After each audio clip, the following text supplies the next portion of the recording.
morning, Socks. Hi, Socks. Hi, Luna. Good morning. And there's Snuggles. Snippy. Good morning and welcome back to the channel on what is a very rainy and cold day in the Bay Area. Today it's about the Lexus CT. I have to take it in for maintenance today. If you remember from last time, the window got fixed on it, but it needs the tint to be put back on it. So we're gonna see if we could do that as well. And yeah, we'll see what else we talk about today about the Lexus. But yeah, cold start for the Lexus CT200H.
Back inside of a LC500, I had to do it.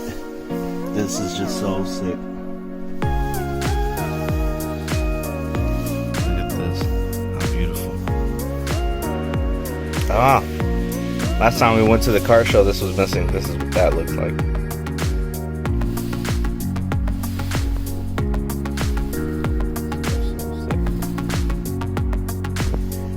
Maybe one day, maybe. Mine. Maybe this will be the next car for the channel. We'll see.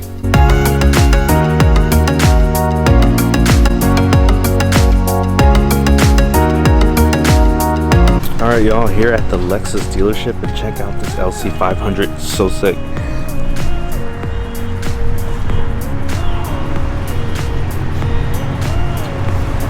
What do you guys think of this carbon fiber right there at the bottom of the lip? So sick. The rim's looking good. The interior's looking so sick.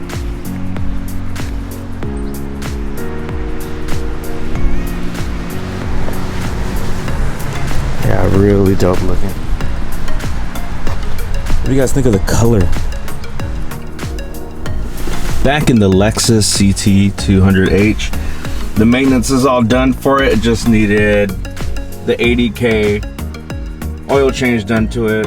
So I thought this would be a good chance, a good opportunity to talk a little bit more about why we have this car. Obviously, it's a commuter car for us. I mentioned that in the very first vlog that I posted.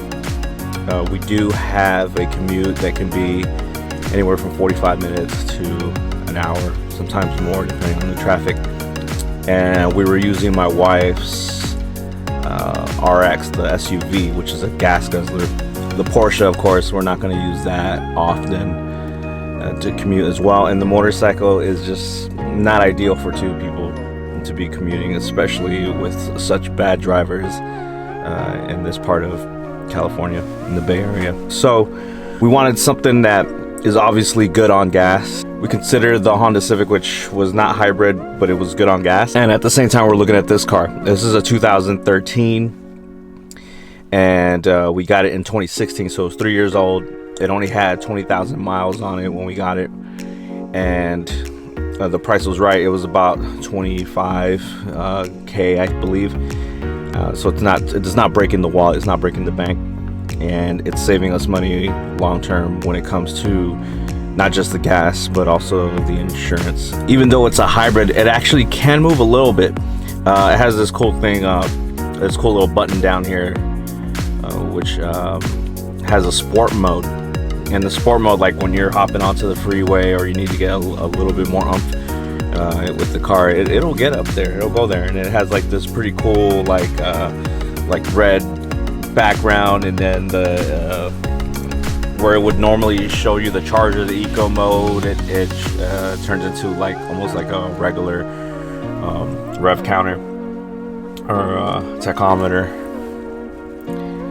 So yeah, that's pretty much why we got this car, was mainly because of that. And the reason why we went with the used Lexus versus, let's say, a brand new Honda Civic was just like we wanted something that we really like, you know, something that, yeah, for the money, something for the money that you can enjoy, and when you walk away from it, you know, you turn back, you look at it, yeah, it's a good looking car. Nothing against the Honda Civics or anyone who owns one, but it just wasn't, compared to the Lexus, I think it just wasn't something we would be completely happy with. So that's why we got this, and pretty glad we made that decision.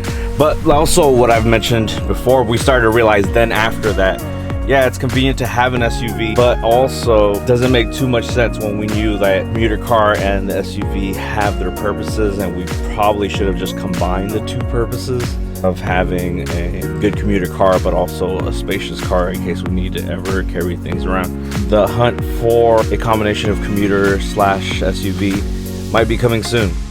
We'll see. It's gonna take some convincing. But back to the car, as y'all know, the car did get broken into. You can't really tell from here that the vent over there is actually clear compared to the tint on the window, so we need to get that re-tinted. Been calling the tint place, they haven't responded. I may just go there, just show up and see what they say, see if they'll take me in today to get the window tint. Let's go do that. We'll go drive over there and see what the window tint guys say, see if they have time for me. Let's go.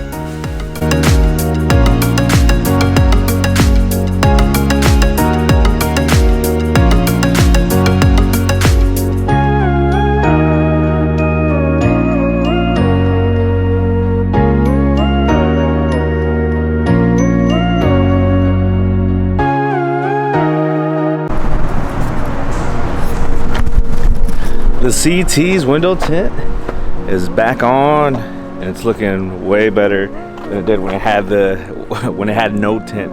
It was just looking strange. It looked almost like the window was completely missing. But yeah, shout out to the guys at AJC Tinting. Those guys are the ones that did all the tint on this, and I can't remember if they did tint on another car, but I know they've done tint for other friends of mine, and definitely highly recommend them. But yeah, car is back to normal, looking good.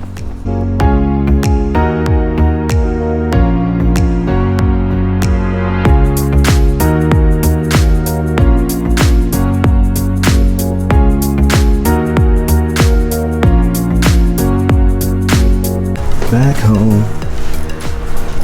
The Lexus is looking good now. Oh yeah, I'm glad that's fixed. Well, that'll do it for today.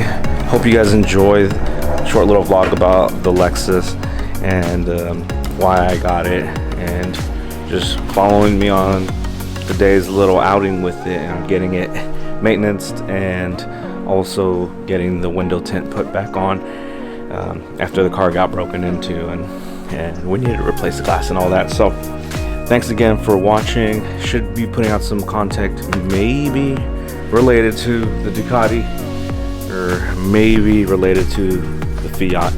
We'll see. Or even the Porsche. But yeah, thanks again for watching, and y'all take care. Late.